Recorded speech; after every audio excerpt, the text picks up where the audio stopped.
Some cases seem unsolvable until an unlikely twist of events takes place. These events often leave many stunned and intrigued. Number 10. Doug Bruce was a slightly arrogant cynic. Friends described him as hard-edged, and that was just how he'd been his whole life. Bruce was raised in Nigeria, where his father managed a few businesses. Later, he got his education at a boarding school in England. He was also a college dropout in his 20s and earned millions in Paris, courtesy of the stock market.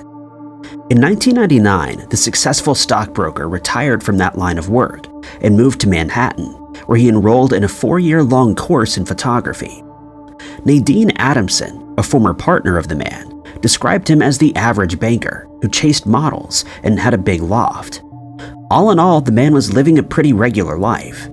But then, on the 3rd of July, 2003, the retiree found himself aboard a subway car bound for Coney Island, and he had absolutely no idea who he was. Upon arriving at the destination, Bruce made his way to the police station, where he told police officers that he didn't know who he was. The 35-year-old also had no wallet with him and no form of identification when he awoke a few moments earlier. He was unharmed but befuddled when he came to. Doctors named this a case of retrograde amnesia, the most rare and disturbing kind of memory loss there is. The cause of this is still up for debate. Bruce was able to form sentences without any issues, but recalled nothing from the past. After he visited the police station, the man was checked into a local hospital, and a phone call was made to the only number that Bruce had with him. The contact was discovered on a pink piece of paper in his knapsack. A friend retrieved him and accompanied him home, a home that turned out to be in downtown Manhattan with cockatoos and a dog. Friends, family, and doctors were at a loss. How could this happen? While Bruce embarked on the journey to regain his memories, it was discovered that he knew a man in Paris who'd recently suffered a case of amnesia. This was caused by an on-field collision during a soccer game, an event that landed the soccer player in the hospital with no memory and no identification. The family even thought that he didn't make it. Amnesia is known for its short bursts of memory loss, which last seconds to minutes. But total retrograde amnesia was extremely rare. A neuropsychologist and professor in Germany had studied many of these cases and found that it could always be traced back to mental or physical trauma. The only physiological thing, though, could be found in the MRI of Bruce's head. It was here that a small congenital tumor on his pituitary gland was found. It was also noted that on the day the retired stockbroker went into the police station, he was sporting 3 little bumps on his head. Still, doctors were at a loss about what actually caused this severe case of amnesia, ultimately leaving the case as an enduring mystery. Bruce subsequently began a documentary called Unknown White Male in an attempt to rebuild his life. The appearance of this documentary film brought about speculation that he'd faked it all to get attention, or perhaps he was having sympathy amnesia for his friend in Paris. Bruce attracted an odd crowd of models, artists, and producers after his enigmatic case of retrograde amnesia. Number 9. On the 13th of June in 2016, email addresses under Angela Diaz's name began responding to some pretty odd advertisements on an online message board known as Craigslist. Diaz believed that this was being carried out by Michelle Hadley, her husband's ex-fiancée. It turned out that following their 2-year relationship, Hadley and Ian were locked in a fight over their condo in Anaheim. Ian went on to marry Angela Diaz, which they allege may have rocked the boat. The new wife had secured a restraining order against this woman prior to the 13th of June. Diaz also claimed that Hadley violated her court order after she allegedly threatened the couple. Warrants to Craigslist and Microsoft were served between the 18th and 22nd of June. These warrants allowed authorities to investigate emails and online ads.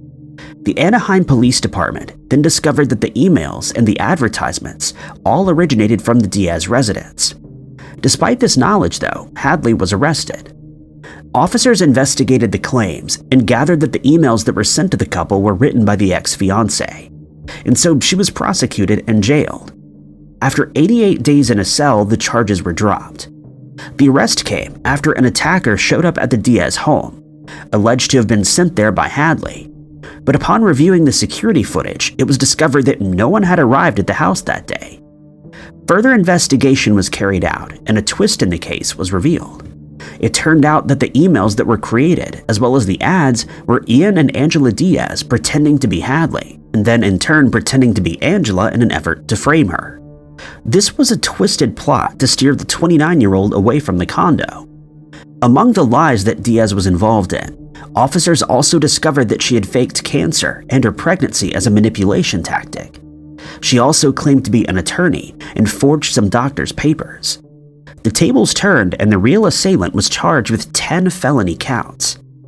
Angela Diaz was arrested on federal charges of cyberstalking, conspiracy to commit cyberstalking, and perjury. She pleaded guilty and was sentenced to 5 years in prison. The couple divorced, and Hadley filed a lawsuit against Anaheim and 4 officers responsible for the case, alleging that they'd rushed to take her into custody based on doctored emails and they'd ignored basic evidence. By the time the case had unraveled, the graduate California student had already lost her job. Number 8. The effects of the First World War left scars on every village in the land. A devastating total of 1.4 million French soldiers were declared deceased or missing. Some 250,000 men were never found or identified. Many imagined that their missing soldier would one day be set free from a German prison and come back to their families. But this was hardly ever the case. But then in 1918, a French man was discovered wandering the Lyon railway station. He was among the group of 65 traumatized soldiers who were returned to France by the officials. But this man in particular, though, had no idea who he was or how he had gotten there. He had no paperwork with him to confirm his identity, and the insignia on his threadbare uniform had been lost. He soon earned the nickname translated to the Living Unknown Soldier. And so this unfortunate man would be shuttled between various asylums.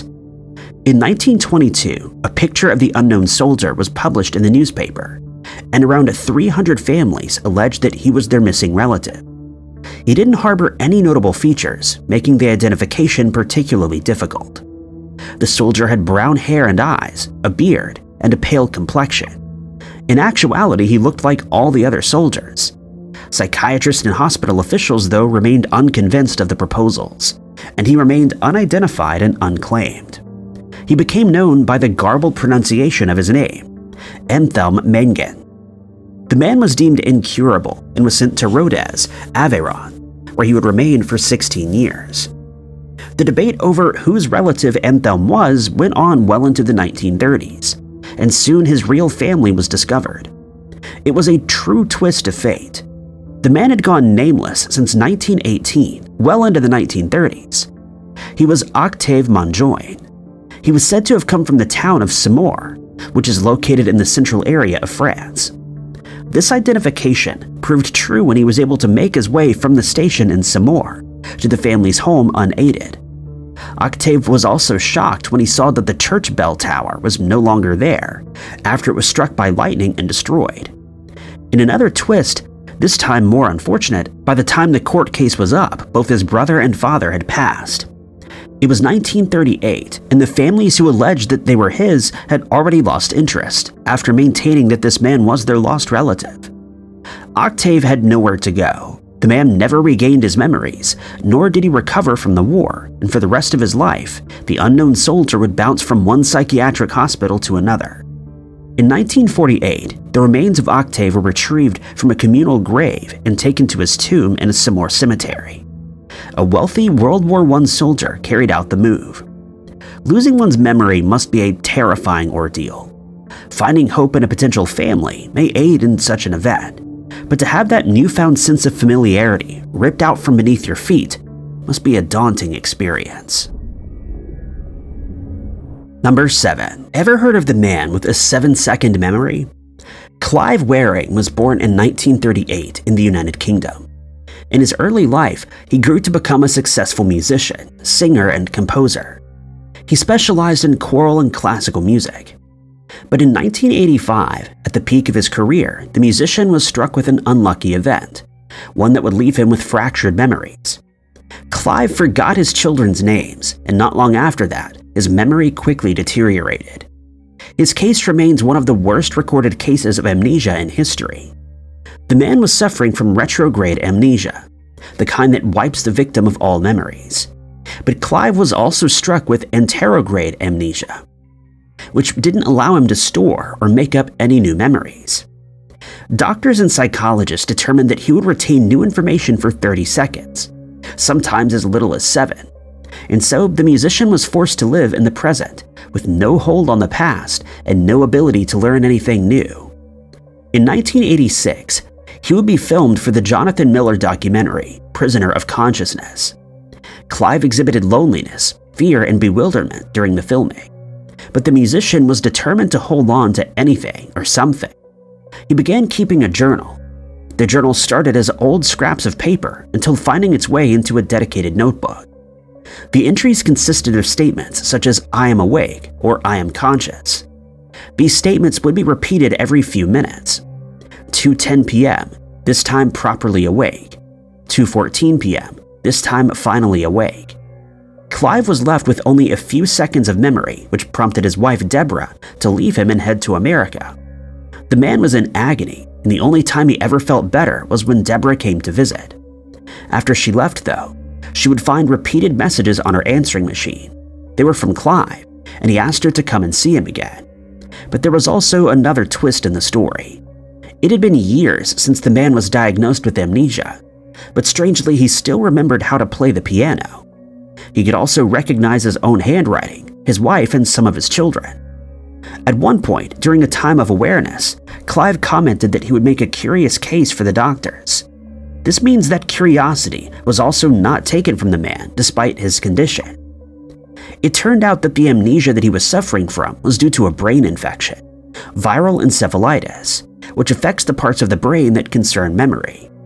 Unfortunately, Clive contracted the infection at a time when there wasn't a whole lot of knowledge about it. If he'd contracted it some 2 years later, the outcome may have been vastly different. To imagine a future was no longer a possibility, nor was he able to remember the past. He could not dream and lacked experiential knowledge. But even so, Clive still retained his knowledge of piano playing and his wife, which went beyond the realm of his condition. Number 6. This bizarre story centers around Colonel Raymond Robbins, a popular leader of the Prohibitionist movement, a pastor, a women's suffrage advocate, and an advocate for establishing diplomatic ties between the United States and Russia. Robbins was a friend of Herbert Hoover and was part of many political circles. Our first twist in the story came in September of 1932, when the man vanished. Speculation abounded concerning the idea that he'd met his demise at the hands of smugglers or imperialists. The colonel had left his home on the 3rd of September that year and was due to meet President Hoover at the White House, but he never made it there and completely dropped out of sight. A worldwide search was conducted to find this wealthy individual of much prominence, but he still remained missing. Then, a plow-nosed man wearing an overall jacket and sporting a beard appeared in the Whittier area, 60 miles west of Asheville. He used a bus to get to the Great Smoky Mountains and then to the McCann Hotel, where he rented a room for $4 a week. The unknown individual took a keen interest in the presidential campaign that had been in progress at the time. The man would often make speeches in favor of Hoover's re-election. It was also reported that he embarked on many excursions off into the woods and made many friends in Whittier. On Sundays, he would take the Sunday school class for a hike and tell them of his adventures in Alaska amid the gold rush, where he became rich. On Armistice Day, he was the principal speaker at a particular celebration.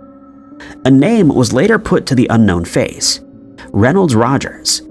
Rogers was eccentric, but the people of the mountain were used to strange characters popping up there from all parts of the country.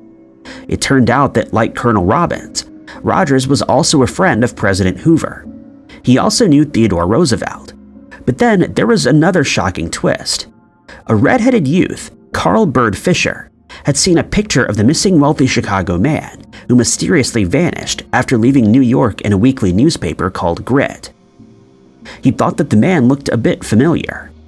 After some investigating, Carl discovered that the picture was of the new Whittier resident, Rogers.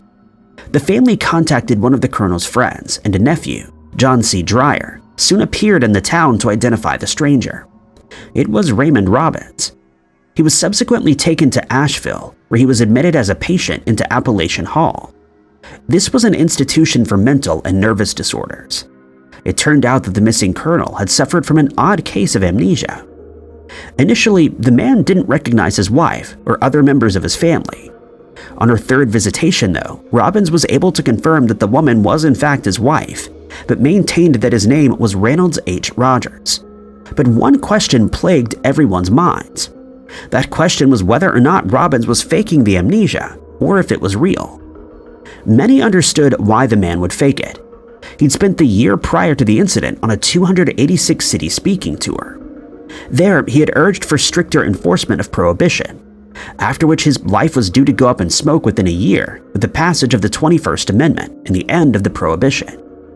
Many of those who knew Robbins, though, believed that he was telling the truth. After all, he was discovered with a full-grown beard and living a life he believed was real. There were also some debates as to who actually discovered the colonel in Whittier. Some say that the town's barber made the discovery, while a pair of federal agents claimed to have positively identified him. In Asheville, Robbins was given a clean shave and a suit, and eventually recovered from this case of amnesia. However, the effectiveness of the causes he was advocating for was diminished because of this affair. It seemed, though, that the colonel's bad luck wasn't up just yet. 2 years later, he fell from a tree, which left him paralyzed from the waist down, but he lived for another 19 years, passing away at the age of 81 years old. Number 5. In January of 1951, Bar Cox was born in Perryton to a rancher father. He would be raised in Canyon, an area close to Amarillo. Later in life, the man would become a member of the Church of Christ, a non-denominational church that has no earthly leaders but bases their worship service off the examples of first-century Christians. He was active in all church functions and worked as the counselor for the camps that would take place in the summer.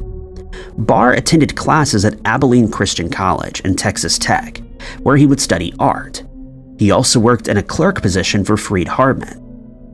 One day, in July of 1984, the 31-year-old was on his way to Abilene, Texas from Lubbock. At some point on his journey there, Barr vanished. Speculations as to what may have become of the young father and husband were in circulation. Was he kidnapped? Did he run away? Or had he met his demise? It was discovered that Floyd Bankston, a police officer 50 miles northwest of Abilene, had seen Barr walking into town. He explained that he ran out of gas, so the officer took him to a nearby convenience store. There, he purchased 2 gallons of gas and was taken back to his vehicle. Bankston also noticed that there was a moped in the trunk of the car, a surprising fact that'll help us later on. Upon further investigation into Barr's disappearance, his vehicle was discovered to be just 30 miles from Jones County. It was damaged with what appeared to have been a baseball bat. The roof was bent, as were the fenders, and the windows were smashed. On the back seat, some of his clothing was found and neatly folded. The moped was also missing. This discovery concerned the community, initiating many more rumors, including his likely demise. Helicopters and horsemen were used in an effort to find Barr, but to no avail. During the inquest, it was also found that the man that they were looking for had been seen by many people the day after the officer helped him. Some of these witnesses had seen a man, possibly Barr, driving a moped near Wichita Falls. After that, the investigators dropped the case, after the theory that Barr left of his own free will, a theory that his family was reluctant to accept. 16 years flew by with seemingly no sign of the man. His daughter was all grown up, and his wife Beth thought she was a widow. In the same year that Barr had disappeared, a smiling fellow named James Simmons showed up at the Sunday service at the First Baptist Church, which is located in Charlottesville. Among the 50 or so churches in the town, this one was the largest and had a congregation of up to 2,000 members. Simmons stated that he was transferring his membership to a different church and that he'd recently been baptized. But this statement seemed odd to a few of the friends that Simmons had made upon his arrival in the area. This was because he told them that he was suffering from amnesia. The 6'2" gentleman, who adorned no discernible scars or injuries, detailed the story of how he was discovered in the trunk of a vehicle back in Memphis. He also told them of an assault and hospitalization where he would spend a few weeks, of which the police nor the hospital have any record. Efforts to discern his identity through the local police and FBI proved fruitless. He then left Memphis and chose the name James from a book in the Bible, and the surname Simmons, derived from Simmons Hardware, across from the Italian restaurant he was applying at. Coincidentally, there was a real rancher with not just the same name, but also the same birthday and social security number. Simmons was accepted into the White Rock Community Church in Dallas later on, which is where all the pieces of the puzzle began to come together. Following a sermon, one member of the church recalled a strange disappearance that happened around the same time that this man popped up in the area. The members told Simmons that he may be a missing man, and as it so happens, he was. Pastor Simmons was in fact Bar Cox, who was seemingly suffering from amnesia, but recalled his faith well enough to head back to church. His wife was in disbelief at the amnesia story, and the minister maintained that in his heart he knew that he was James Simmons, and always will be. During the time of his absence, he'd been declared legally deceased, which he's now trying to have reversed. Number 4. William Arnold Newton was born in 1965. He performed in films under the pseudonym Billy London or Billy Porter. Unfortunately, this aspiring actor would meet his mysterious demise in 1990. He was last seen at the Rage nightclub in West Hollywood. His remains would later be discovered that year in Santa Monica. It's uncertain as to what the investigative effort entailed at this time, and all that's known is that the case went cold. It would subsequently stay unsolved for the next 33 years. The plot twist for this case came in the form of how it was sold and who committed the crime. It was solved by Clark Williams, a stay-at-home dad and member of the LGBTQ community. Williams had been connecting with people of his youth through a Facebook group dedicated to the homosexual history of Wisconsin. This is where Rachel Mason, the documentarian, came in. She'd made a post on Facebook concerning the whereabouts of Jeffrey Dahmer in October of 1990. The reason for this question also concerned Billy's cold case. Dahmer had taken the lives of 17 individuals during 1978 and 1998, most of which were in Wisconsin. During a police interview, this notorious slayer was asked if he'd taken the life of Billy, but he denied doing so. Williams discovered that he and the deceased individual were born within weeks of one another, and in the same area, so he took a keen interest in the case. He then began working on the whole Dahmer connection, but got nothing on this front. The stay-at-home father then changed his focus and began to question who Billy London was exactly. He soon got in touch with a homicide detective who works predominantly on cold cases like these, but even these efforts eventually dried up, and so Williams decided that he would have to dive right into the homosexuality community history of that time. During this inquest, he came across a man named Rick Paskey, who claimed to have been a private investigator looking into Billy's case back in 1990. Paskey's real name, though, was Richard Lawrence, a director of a film called The Devil and Danny Webster, which introduced one individual named Billy Houston into the mix. This was merely a stage name, though, and soon Williams found that the star's real name was Daryl Lynn Madden, whose name is now Daryl Lynn Madden. Madden, it turned out, had already pleaded guilty to the homicide of another man, Stephen Domer, and their accomplice, Bradley Qualls. This case had taken place just before Halloween, and coincidentally, so had Billy London's. Through further investigation, it was determined that Madden was in fact the person who took Billy's life, and they pleaded guilty to the slayings. It turned out that the victim was the target of a robbery. Madden had threatened Billy and later committed the crime of strangulation. The assailant was subsequently sentenced in the first degree. If it wasn't for a stay-at-home dad's sudden interest in a 33-year-old case, Billy London's homicide may have remained a mystery. Number 3. Megan Renee Foglesong was raised in Illinois. After graduating from a local high school in 2012, she moved to Kansas so that she could be closer to her biological mother. Facebook photos show her posing with her siblings, nieces, and nephews. The blonde-haired and blue-eyed woman enjoyed bow hunting and fishing. Not long after her move to Kansas, Megan started dating a man named David Madden, and a few years later, the 21-year-old disappeared mysteriously. Very little is known about the events that led up to the woman's vanishing, but it's believed that she went missing in December. In the years to follow, her case would receive much media attention, but still it remained unsolved. She was regularly described as energetic and happy. The timeline of events would begin in early December of 2015, when a 911 call was made by a woman named Kelly Starnes. Kelly, a friend of Madden's, explained that she believed that Megan had been kidnapped. She detailed that the man had put her in a straitjacket and threatened her. When police arrived at the home, though, the case was dismissed after speaking with the couple, and Megan was last seen walking away from Madden's house. 6 days later, one of her friends received a private message through Facebook, simply stating, "I'm fine." It's still uncertain if the missing woman was even the one to have sent the message. Another report was made with the police when a friend stated that they received a phone call from her and she was asking for a ride. But when this friend drove out there, Megan wasn't in the area. Her final sighting came on Christmas Day, but this alleged sighting remains unconfirmed.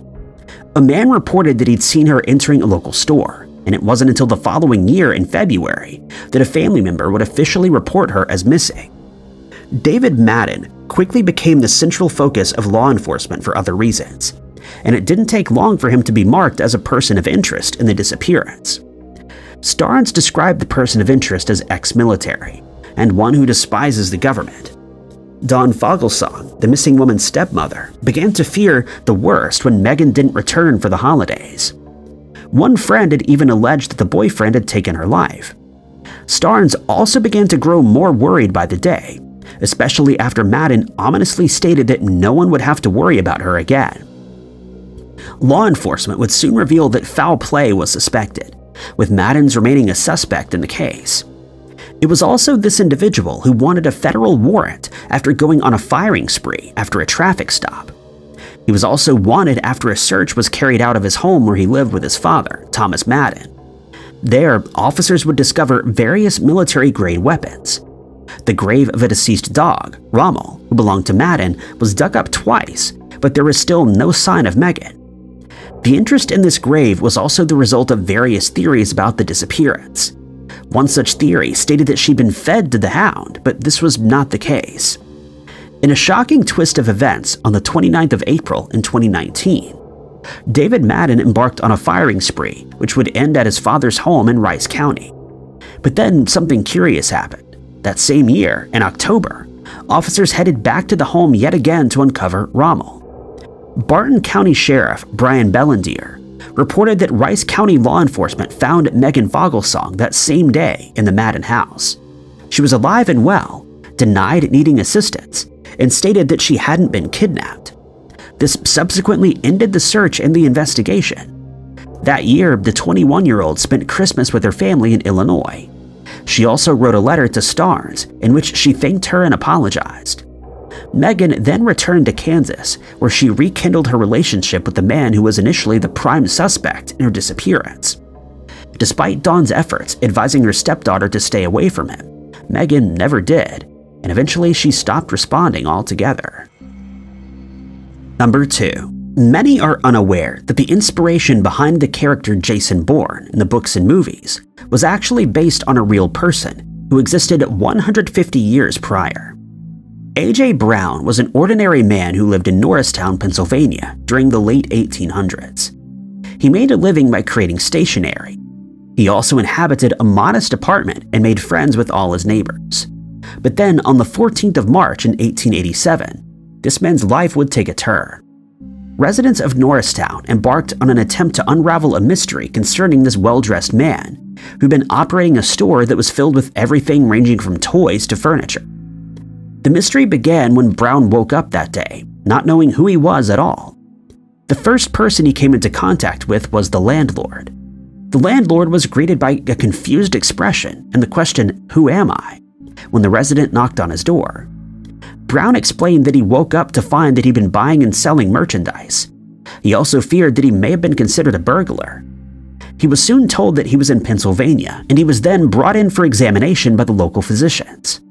Brown was diagnosed with amnesia. He seemed to have lost his memory somehow and couldn't remember how he ended up in Norristown or even who he was at all. But the twist was that the man wasn't really A.J. Brown. Physicians soon discovered that the man they were treating was a carpenter and pastor from Coventry, Rhode Island. His name was Ansel Bourne. He'd only been living in Pennsylvania for 2 months, and had spent 61 years of his life in Coventry.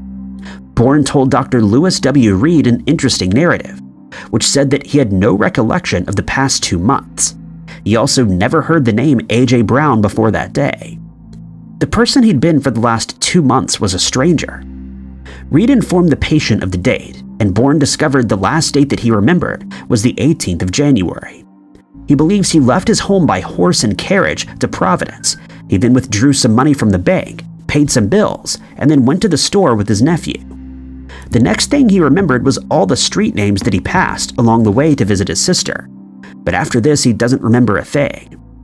Bourne was an evangelical minister of the gospel. He was married and had 2 daughters. Both of the daughters were already married and living in New York. The nephew, Andrew Harris, was tracked down to Providence, and a telegram was sent to him. He soon made his way to Norristown to collect Reverend Bourne.